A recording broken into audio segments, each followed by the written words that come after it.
So this is a review for Terrier-Stricken, and with me today is the Frisky puppy himself, my good friend Manny Cruz, the Toonie Tenor. Say hi. So the whole track is just going to be just you barking like the Frisky puppy. But anyway, just a few bits of info to get underway. So as mentioned, this is Terrier-Stricken, released on the 29th of November 1952. It's the 665th in the series, and it's directed by Chuck Jones. This is not available on any physical media yet. There is a HD version, so the restoration actually looks pretty good. Hopefully will make its way on a set at some point.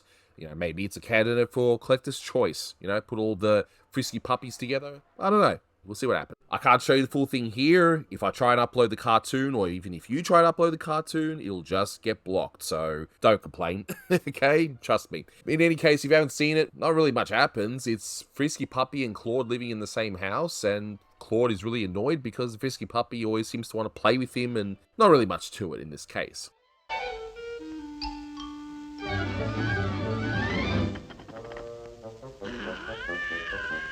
There's also not really that much trivia. First of all, the title is a play on Terror-Stricken. You know, Terrier-Stricken, Terror-Stricken. Haha, right?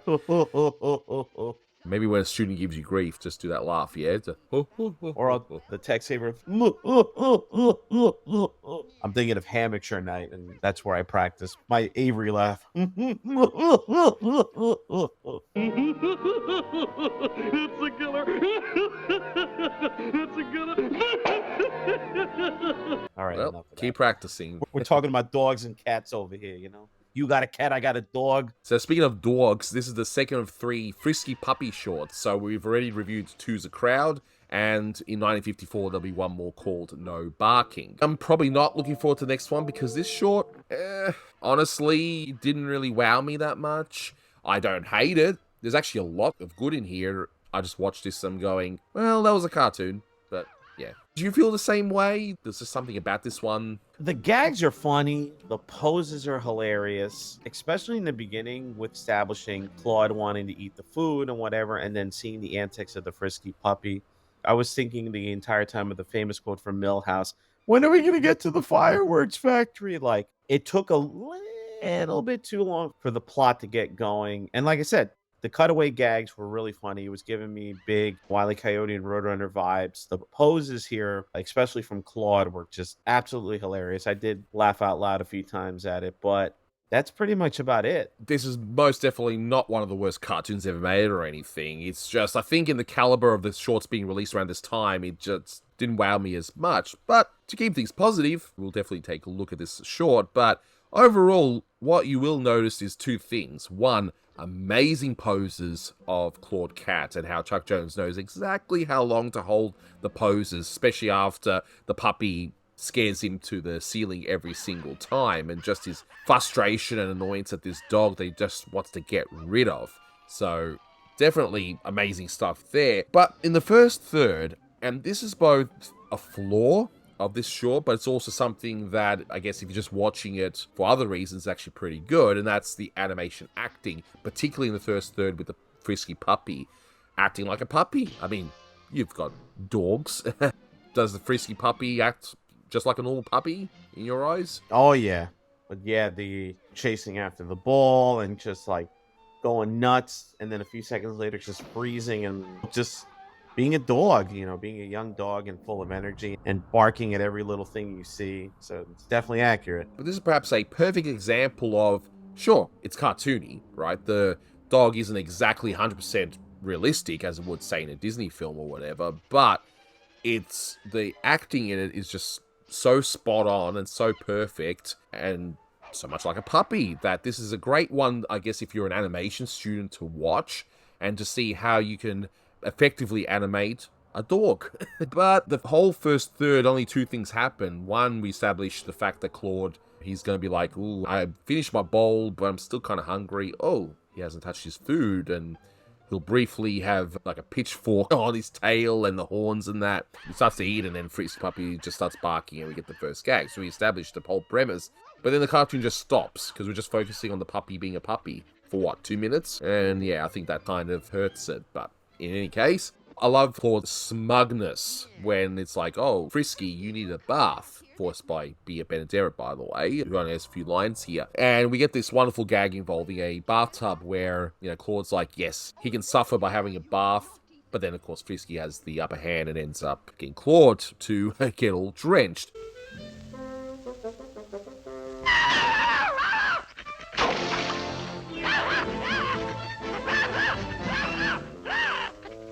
I honestly would have preferred it if this short revolved around trying to get Frisky to take a bath. I don't know, did you think that? Like, I thought it might have revolved around this, but then it's just quickly forgotten. I mean, if that was the actual plot, it would actually have somewhere to go. Again, for me, this just felt like the first chunk of the cartoon was Claude is hungry. He tries to steal the Frisky puppy's food. That plot point is resolved instantly once Frisky puppy starts barking. And then let's see how frisky this puppy is, hence the name. And then, oh, by the way, let's throw in some plot. Yeah, here you go. You need a bath. You should have started sooner. I agree. And I reckon that would have made it for a funnier short, just having a focus on only about the bath. But anyway, what do I know? Thankfully, what does come afterwards, even though it's just one idea, just done a few times and then that's it, which is, Claude wants to get rid of his dog, right? Yeah. I still think he should have been a lot more focused. But I like the bit with the fishbowl when he's trying to catch Frisky, but then he ends up catching on onto the fishbowl. I love the suspense where you think, oh, you're going to hear a smashing sound when the fishbowl drops. But then we cut immediately to the fact, oh yeah, there's a pillow there. That was pretty good timing, I thought.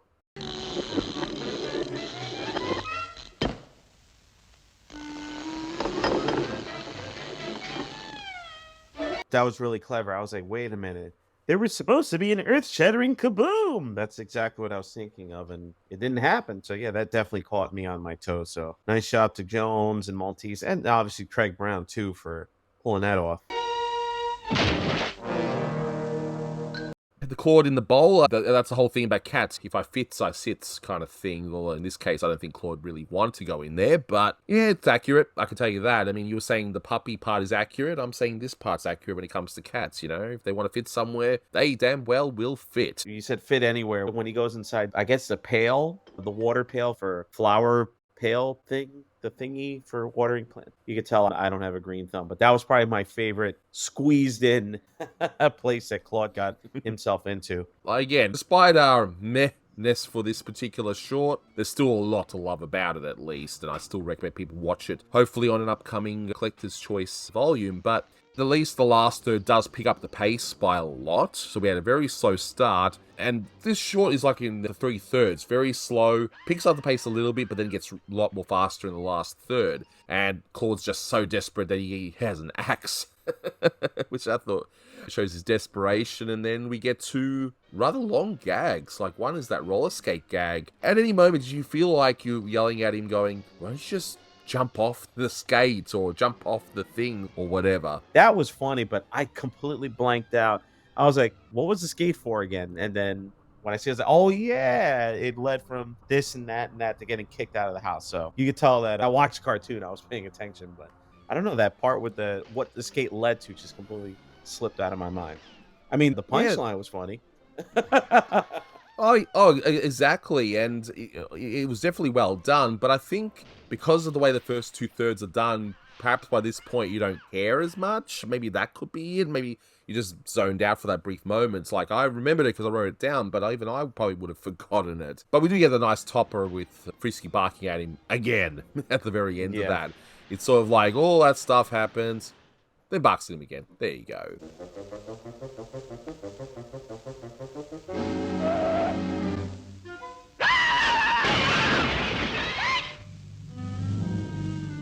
That leads us to the last gag, which felt like it's repetition, if I'm being completely honest. Claude's gone through this one harrowing experience with the roller skate gag, and now you got this string gag, which, I mean, how the heck did the dog even do all that? Like, how did the dog get through all these weird places? But then again, you've had puppies, so I'm assuming puppies would go into weird places, right? I mean, my dog is 2, and she still does it. There's a little gap behind my couch, and yeah, sometimes she just finds her way there, and I'm like, Nina, what are you doing? And I just hear her scurrying behind the couch, and then she'll pop out. I'm always afraid, heaven forbid, I'm sitting on the couch and I move back, and if she's back there, she's not gonna get flattened like Claude Cat and then be fine a few seconds later, or Wile E. Coyote. Here they're clearly exaggerated, and somehow the puppy's gone through like these little pipes and all that sort of stuff, right? Then it's just another version like the previous gags, except this time it involves a string instead of skates, and he's just going through all these impossible things, and then he thinks, oh yeah, I'm actually gonna be alright because I'm gonna end up landing in the swimming pool, right? But no, the swimming pool's empty, and then he pretends to swim, and that's the end of the short. But I would have expected maybe after a little bit to have one more time Frisky just barking, and he just maybe flings up in the air really possibly high, and then you end the cartoon. So I was surprised they didn't go for that, but anyway, whatever. You mentioned you saw an error. I did notice an error, and to quote one of my favorite parts of The Simpsons, I hope somebody got fired for that blunder. So near the end of the cartoon, you have a truck that says Acme Cleaners and Dryers, and it's a nice subtle way of reminding me that I have to drop off dry cleaning tomorrow. But when Claude is like getting thrown around and whatnot and being dragged along with the string, near the end of that scene, the back of the truck is missing the dryer part. It says Acme Cleaners. And we were just doing the commentary for the Super Snooper, and we were saying in that one that Acme is really, really getting their money's worth. They must have had signed an amazing endorsement deal with the Warner Brothers studio at the time. But yeah, I noticed that error. And of course, I had to push up my stereotypical nerd glasses, even though I wear glasses. And, I hope somebody got fired for that blunder. But no, just this, whatever, small little oversight that not the end of the world. But I thought it was funny. That clearly makes this cartoon 0 out of 10, right? Clearly, no, this is unwatchable now because of that minor little mistake. Clearly unwatchable. No, I kid. I guess there's some music in this one. So, what music can we hear in this particular short? Well, this one didn't have a lot of cues as opposed to the one we just did, but the cartoon started off with a song called All the Time, which I don't remember hearing before in a Warner Brothers short, but I gotta maybe do a little more digging for that one another time. Maybe it'll pop up in another cartoon that I'm unaware of.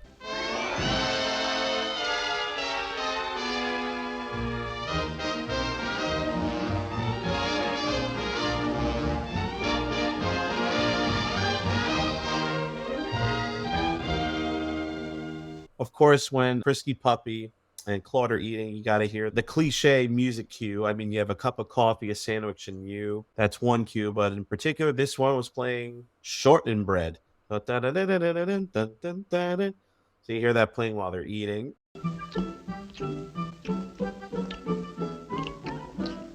And it's funny how even as recent as the Looney Tunes cartoons are on HBO Max, you hear shortening bread in the background. Part of it too is because I'm assuming in the public domain so they can use it for no problem. I did chuckle a bit as you hear when Frisky Puppy, he's fighting with the flea, and then his owner has to get him ready for a bath. What do you hear? Well, there's no time like the present. Yeah. Frisky, you come back here this minute. Singing in the bathtub. Ba-da-da-da. That one made me chuckle. It's always good to hear singing in the bathtub. Of course, the first Looney Tune ever sinking in the bathtub based off that song. During the scene where Claude is being dragged around the house with the string, you hear perpetual motion, from Johann Strauss II. So the same guy who did the Blue Danube. Think of the two waltzes from A Corny Concerto. Tales from the Vienna Woods is the first part, and the Blue Danube is the second. Same guy. I always do that when I start talking about classical composers. Like, I don't know who the composer is.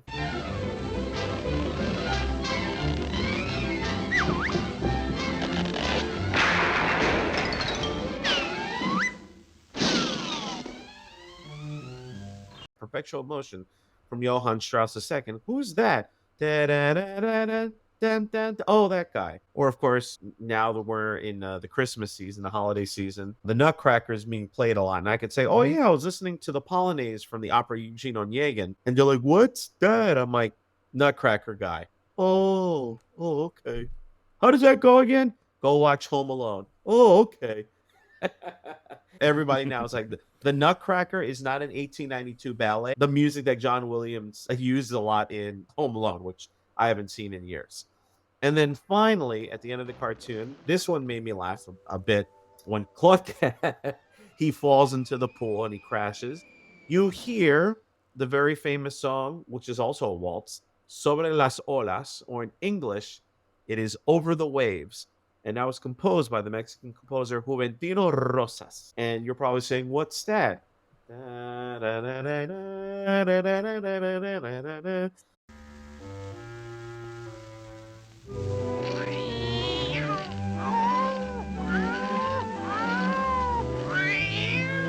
And I thought it was kind of neat that this song was used in more of a, I don't want to say inappropriate, but more of a context that actually fits the name of the song because, yeah, sobre las olas literally translate into English as over the waves.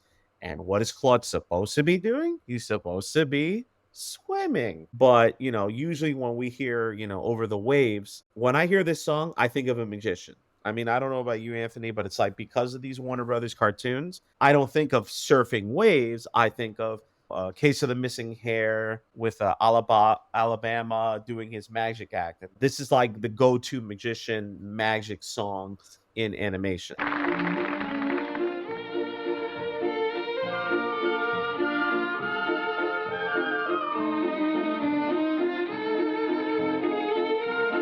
Honestly, the two shorts we recorded today, it's like it had gags or it had things that worked well. And these are not terrible cartoons by any stretch of the imagination, but it's kind of like, I don't know, like you eat a meal, whatever it is, and it's like you're done with it. It's like it was good, but there's nothing really that rings that helps you remember it too well. Does that make any sense? It does, especially given that I'm going to be going to have some lunch now. And I'm going to go to bed, so he eats, I sleep, so. And now my good friend John wants to give his thoughts on this short, so take it away, John. Hello, it's me again, and today I'm gonna give my thoughts on Terrier-Stricken from 1952. This short is one featuring Claude Cat and Frisky Puppy, and the previous short Two's a Crowd. If you want to know my thoughts about that one, I really enjoyed that short when I watched it for the first time. And this one I remember watching it also in 2019-2020. I found it pretty okay. I enjoyed it even more than the first time I watched it. Firstly, I really enjoy the character of Claude Cat. It's possibly among the few underrated Looney Tunes characters, because he has some very funny shorts under his filmography, like the ones with Hubie and Birdie or Feline Frame Up with Mark Anthony and Pussyfoot. But this short also gets some very good gags from him. I really like the beginning sequence where Claude Cat is eating his food. He sees Frisky Puppy's food, and when he goes to try to eat it, you can notice the detail of his tail and his hair turning like the tail and the horns of a demon. That's a pretty funny detail, showing him that he's a very naughty character. And even funnier is later when Frisky Puppy appears and does the classic gag of barking at him and then Claude getting stuck on the ceiling. And then the other part that I have to mention this short is the ending. It's very chaotic, if I have to be honest, with Claude getting rammed by all kinds of stuff because Frisky Puppy managed to trick him, and eventually it ends with Claude Cat there in the empty swimming pool and him already defeated, tired, and deciding to swim there without water and with the rocks. I really also like the ending. But overall, this is a pretty solid cartoon, and it's one that I wish I can hopefully see soon in home media, because we only have one of the Frisky Puppy shorts on DVD at this moment, and I would like to see the other remaining two shorts in a future collector's choice, but who knows. As of now, I really enjoyed this cartoon, and that's all that I have to say, and I'll see you all in another review. Look, this one gets a 7 out of 10 for me. It's okay in terms of gags. It's most certainly will not be a go-to short. However, is it a bad short? No. There's a lot to love about the animation and the posing in this one. And to me, this just feels like Chuck Jones just wanting to have a bit of fun. Just do something simple, maybe explore some animation acting and just do something simple and call it a day. That's how it feels like here. And again, it's not a bad short, but it's forgettable. If it's on TV, I'll watch it, but it's okay. I would give it a little higher. I'd say 7.5 out of 10. The beginning, it's just pose, pose, pose, pose. And I think you said prior to the recording that you said this is a little like early hint of Jones indulging on that type of humor as the years go on, where it's just like he meanders a bit instead of just getting to the point. But it's not a bad cartoon at all. And, the energy of the Frisky Puppy and Claude reacting to things always makes me laugh. That character is just great for the fact that he is so expressive. But it is what it is. And dog cartoon, cat cartoon, we both have those pets. So we enjoy from that aspect too. Yeah, exactly. But hopefully, despite our mehness on this particular short, hey, I still hope this comes on an upcoming Collector's Choice set. So I think at least we can agree on that. Yeah. That'll do it for this one. Thank you so much for watching, guys, and until next time, take care. It needs more dog. Now we're done.